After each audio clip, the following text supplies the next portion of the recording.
Sa gitna ng matinding init ng panahon ngayong summer, tiyak na lalamig naman ang ulo ng mga consumer ng Meralco.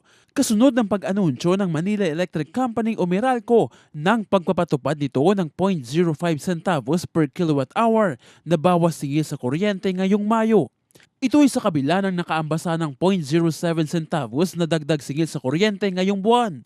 Ayon sa Meralco, resulta umano ito ng pagbaba ng ilang component tulad ng transmission, system loss at iba pang charges. Para sa mga Meralco consumer na kumukonsumo ng 101 kilowatt per hour, mahigit 5 piso ang mababawas sa mga bill na mga ito.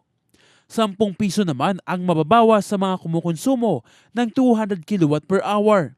Habang mahigit 15 piso naman ang makakaltas sa bill ng mga kumukonsumo ng 300 kilowatt per hour.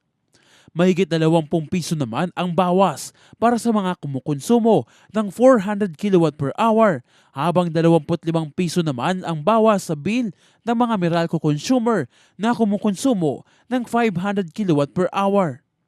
Ayon sa Meralco, naging malaking tulong umano ang kanilang isinagawang pakikipagkontrata sa ibang power plants sa halip na bumili ng kuryente sa Wholesale Electricity Spot Market o WESM.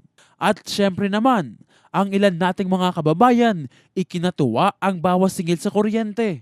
Maganda sa amin yun kasi kahit pa paano yung dagdag na bayad siya sa kuryente, maibibili na namin ng pagkain ng pamilya namin. Maganda. Para sa amin, mahihirap. Dapat mas malaki pa babaan nila. Ako po yung kaibigan, Joe Bermejo para sa Newslight.